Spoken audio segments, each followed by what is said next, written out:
മലബാറിലെ ട്രെയിൻ യാത്രാ ദുരിതത്തിന് പരിഹാരം കാണാൻ ശ്രമിക്കുമെന്ന് ജനപ്രതിനിധികൾ. റിപ്പോർട്ടർ വാർത്തയ്ക്ക് പിന്നാലെയാണ് ജനപ്രതിനിധികളുടെ ഇടപെടൽ. മെമു സർവീസുകളും കൂടുതൽ കോച്ചുകളും ഉടൻ അനുവദിക്കണമെന്നാണ് യാത്രക്കാരുടെ ആവശ്യം. മലബാറിലെ യാത്രാ പ്രശ്ന പരിഹാരത്തിന് നീണ്ട ലിസ്റ്റ് തന്നെയുണ്ട്. കാൽകുത്താൻ ഇടമില്ലാത്ത കോച്ചുകളുടെ യാത്ര കടുത്ത സാഹസമാണ്. രാവിലെയും വൈകിട്ടും ദുരിതം ഇരട്ടിയാകും. റിപ്പോർട്ടർ ടിവിയുടെ ക്യാമ്പയിനോടെ പ്രശ്നപരിഹാരത്തിലുള്ള ശ്രമങ്ങൾ ആരംഭിച്ചു. മലബാറിലെ ട്രെയിൻ യാത്രികളുടെ ദുരിതത്തിന് ശാശ്വത പരിഹാരം വേണമെന്ന് റെയിൽവേയുടെ ചുമതലയുള്ള മന്ത്രി ബി അബ്ദുറഹ്മാൻ ആവശ്യപ്പെട്ടു. വന്ദേ ഭാരത് ട്രെയിൻ നമ്മുടെ മലബാറിൻ്റെ ഒരു ആവശ്യം കൂടിയാണ്. അത് നല്ല രീതിയിൽ തന്നെ ആളുകൾ ഉപയോഗിക്കുന്നുണ്ട്. പക്ഷേ അതിൻ്റെ വേഗത കൂട്ടുന്നതിൻ്റെ ഭാഗമായി നിരവധി ട്രെയിനുകൾ, അന്യ സംസ്ഥാനത്ത് നിന്ന് വരുന്ന ട്രെയിനുകൾ വഴിയിൽ പിടിച്ചിടുന്ന ഒരവസ്ഥ ഉണ്ടാകുന്നുണ്ട്. ട്രെയിനുകളുടെ സമയത്തിൽ ക്രമീകരണം നടത്തിയിട്ടുണ്ട്. അതോടൊപ്പം തന്നെ ചില സ്ഥലങ്ങളിൽ ചില ട്രെയിനുകൾ വൈകി പുറപ്പെടുക്കാനുള്ള സംവിധാനമാക്കിയിട്ടുണ്ട്. മെമു സർവീസുകളാണ് ശാശ്വത പരിഹാരമെന്ന് റെയിൽവേ പാസഞ്ചേഴ്സ് കമ്മിറ്റി മുൻ ചെയർമാൻ പി.കെ. കൃഷ്ണദാസ് പറഞ്ഞു.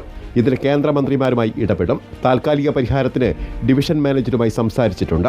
ഷൊർണൂർ മുതൽ മംഗലാപുരം വരെയും മംഗലാപുരം മുതൽ ഷൊർണൂർ വരെയുള്ള യാത്രക്കാരുടെ യഥാർത്ഥ പ്രശ്നങ്ങൾക്ക് പരിഹാരം കാണാൻ ശാശ്വതമായ പരിഹാരം എന്നുള്ളത് 2 മെമു പുതുതായി അനുവദിക്കുക എന്നുള്ളതാണ്. ഹ്രസ്വദൂര യാത്രക്കാർക്കുള്ള പ്രശ്നം പരിഹരിക്കാൻ മെമു ഓടിക്കഴിഞ്ഞാൽ നമുക്ക് ദീർഘദൂര തീവണ്ടികളുടെ സ്റ്റോപ്പ് കുറക്കാൻ സാധിക്കും. കൂടുതൽ ട്രെയിനുകൾ അനുവദിക്കുമെന്ന ഉറപ്പ് റെയിൽവേയിൽ നിന്ന് ലഭിച്ചതായി വി.കെ. ശ്രീകണ്ഠൻ എം.പിയും വ്യക്തമാക്കി. GMETയിൽ കിട്ടിയ ഉറപ്പ് പ്രകാരം 2025 മാർച്ചിൽ പാലക്കാട് പിറ്റ് ലൈനിൻ്റെ പ്രവർത്തനം പൂർത്തിയാകും. അത് പൂർത്തിയായി കഴിഞ്ഞാൽ ഏപ്രിൽ മെയ്യിൽ തന്നെ നമുക്ക് നിരവധി ദീർഘദൂര ട്രെയിനുകൾ പാലക്കാട് നിന്ന് സ്റ്റാർട്ട് ചെയ്യാനും പല ട്രെയിനും പാലക്കാട് എൻഡ് ചെയ്യാനും ഈ സർവീസ് സ്റ്റേഷൻ, ഈ മെയിൻ്റനൻസ് സെൻ്ററായ പിറ്റ് ലൈൻ വരുന്നതോടുകൂടി നടക്കും. MP എന്ന നിലയിൽ മലബാറിൻ്റെ റെയിൽവേ ആവശ്യങ്ങൾ പാർലമെന്റിൽ ഉന്നയിക്കുമെന്ന് ഷാഫി പറമ്പിൽ എം.പിയും പറഞ്ഞു. നമുക്ക് ഈ റൂട്ടിൽ ഒരു വന്ദേ ഭാരത് വരെ ഇല്ല ഈ റൂട്ടിൽ. അപ്പോൾ അതൊരു വലിയ നെസസിറ്റിയാണ്. അപ്പം അതിനുവേണ്ടി തീർച്ചയായിട്ടും സഹപ്രവർത്തകരും മറ്റ് പ്രിയപ്പെട്ട സീനിയേഴ്സ് ആയിട്ടുള്ള MP-മാരുണ്ട്. അവരൊക്കെ ആയിട്ട് ഡിസ്കസ് ചെയ്തിട്ട് ഉറപ്പായിട്ടും അതൊരു ടോപ്പ് പ്രയോറിറ്റി ആയിരിക്കും.